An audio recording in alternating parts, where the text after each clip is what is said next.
PhilHealth? Unang-una, sabi ko nga, ang medyo kagaguhan tong sinasabi ni Senate President Cheese Escudero at saka ni Grace Poe na unang-una, ang reason kung bakit nila ginagawang zero yung budget ay penalize daw ang PhilHealth dahil hindi nila ginagastos yung mga binibigay na pondo sa kanila. Kakapost ko lang ng TikTok video ko, nasasabi ko, paano naging penalty yan sa mga taga PhilHealth, matatanggap pa rin nila yung Christmas bonus nila ngayong Pasko. 'Di ba? Ang primary na maapektuhan diyan ay tayong mga nagko-contribute sa PhilHealth dahil nawala na yung opportunity or yung pag-asa natin na ma-expand yung serbisyo ng PhilHealth. Kasi ang gusto sana natin magkaroon ng outpatient benefit, kung pwede pa yung dental, lakihan yung share ng PhilHealth dito sa mga gastusin natin sa ospital. Ngayon, hindi binigyan ng budget ng PhilHealth ang PhilHealth. Unlikely na mangyari 'yan, 'di ba? So kung ang tingin nila pini-penalize nila yung mga opisyal ng PhilHealth, nagkamali sila. Ang penalize nila yung taong bayan. That's first. Ang second na kalokohan diyan, hindi nila yung gobyerno hindi binibigay yung subsidy, yung counterpart subsidy nila para sa mga mahihirap nating kababayan. Pero yung mga manggagawa patuloy na magbabayad ng premium na pataas ng pataas.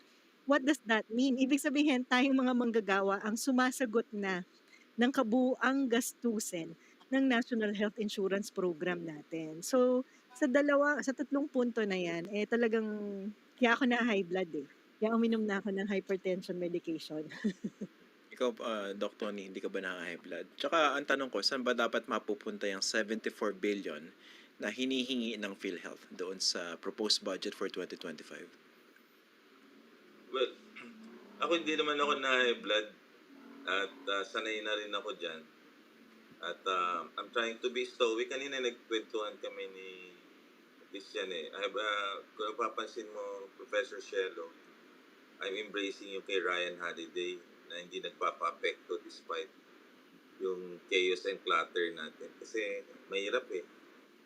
Pero I would agree with you dun sa bakit ang parurusahan natin taong bayan for the inefficiency, the lack of leadership and vision. Dapat nga, finire natin ang Department of Health Secretary as chairman of the board and the PhilHealth CEO. Kasi, tsaka the leadership team. Kasi, low absorptive capacity pala sila. Bakit hindi mo bibigyan ng budget ang PhilHealth? Mapaparusahan mo dyan mga tao, tapos sumisweldo pa rin yung mga taong yan. Pangalawa, may kasalanan yung mga yan na pending pa sa Supreme Court yung 90 billion. Yeah. Pinamigay nila yung perang yun through Secretary Recto, Divertness and Program Appropriation. Hindi pa nga natatapos doon. Ito, binawasan mga na 90 billion, tapos si zero budget. So, paano mo matutupad ang Universal Healthcare Law? Now, malapit sa damdamin natin to, Professor Shelo, kasi magkasama tayo almost dun sa lahat ng pagpupulong noon sa Kongreso, sa Senate, nung nilalabi natin ang sin tax law. Kasi di ba ang kalusugang pangkalahatan, sabi ni Secretary Ona dati, kaya daw hindi matutupad ang universal healthcare kasi kulang ang pondo. So naisip natin noon, if you remember, taasan ang taxes sa sigarilyo at alak at later on pati soda. Ang nakakainis lang, yung current Secretary of Health, undersecretary noon, nakasama natin. So ngayon, nung nagkapera na ng sobra-sobra ang PhilHealth dahil sa sin tax law, dahil doon sa contribution ng direct at meron pang GAA, nung hindi naman nila ginamit ng ayos para mapababa yung out-of-pocket expenditure. Bagkus, pinaglilipat nila ang pera, yung almost sabi nga ni Justice Carpio, technical malversation. Tapos nakipag-partner pa, DBP, PhilHealth, may tinggog pa para sa LGU facilities na hindi nila mandate. At tapos, ginagamit pa nila ito, yung pondong binawas nila, yung 74 billion, yun na, meron 26 billion, na instead na structured na pagbabawas dun sa magagastos natin, katulad ng ibang bansa, na ngayon, naging ayuda na lang or mga garantiya o letter na ipamimigay natin pag nahuhospital. So sa akin, tama ka at gusto natin i-reiterate, ang natatakot ako niyan, Professor Cielo, baka ang burden na magbayad niyan ay direct contributors para mapunan ang social health insurance para doon sa mahirap, senior citizen, at saka sa PWD. At baka maubusan ng pera sa kanilang liabilities, mag-increase na naman sila ng premium rate kasi wala silang counterpart budget na binigay.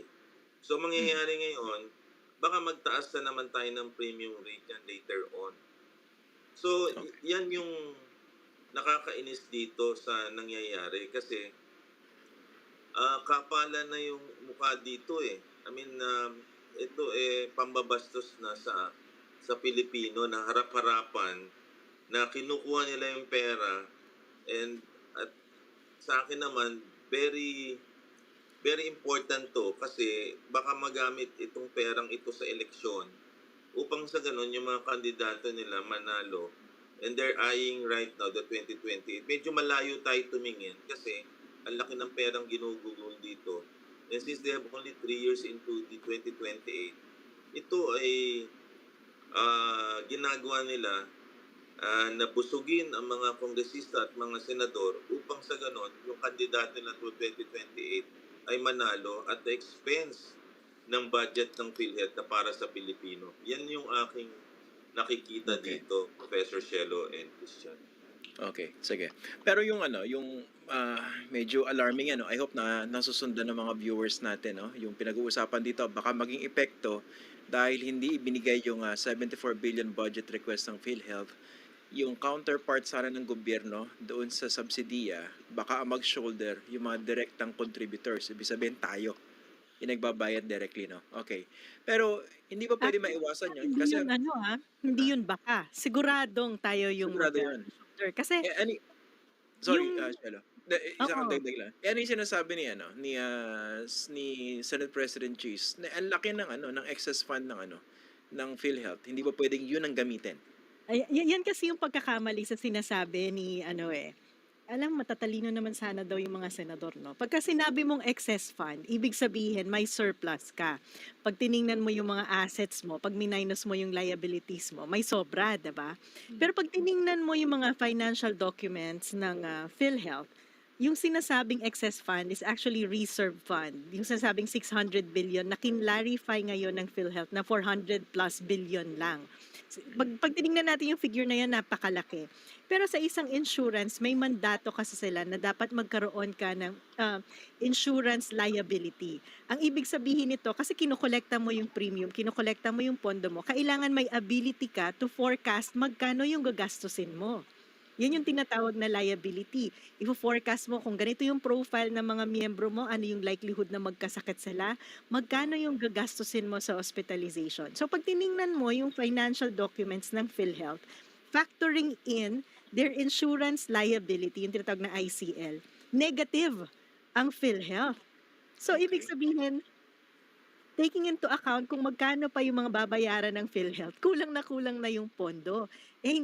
From our perspective, hindi pa nito nagagampanan yung minimum na goal niya kasi when PhilHealth was established, ang goal niyan ay i-reduce ang out-of-pocket expense ng mga tao to at least 30%.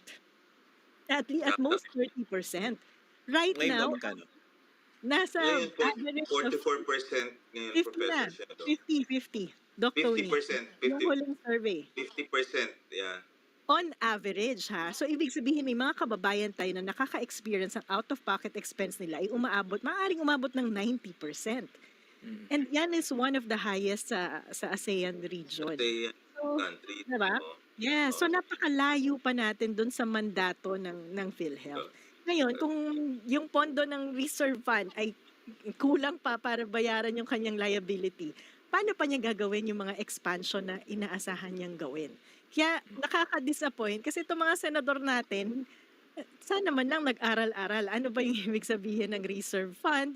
versus surplus fund ba talaga yan? Ano ba yung mga liabilities na dapat ay pinaglalaanan ng PhilHealth bago sila nag-conclude na sobra-sobra ang pera ng PhilHealth? Madagdag ko lang, Professor Shelo, tama ka. During that time kasi, ini-invest din kasi ng PhilHealth yung kanilang pera. Naka-time deposit yan eh. Mm. Tapos, yan yung tinatawag nila na reserve funds mo. Pero dapat may operating expenses ka na panggastos o pang araw-araw. So, akala nila excess yun. Actually, di nila ginagastos.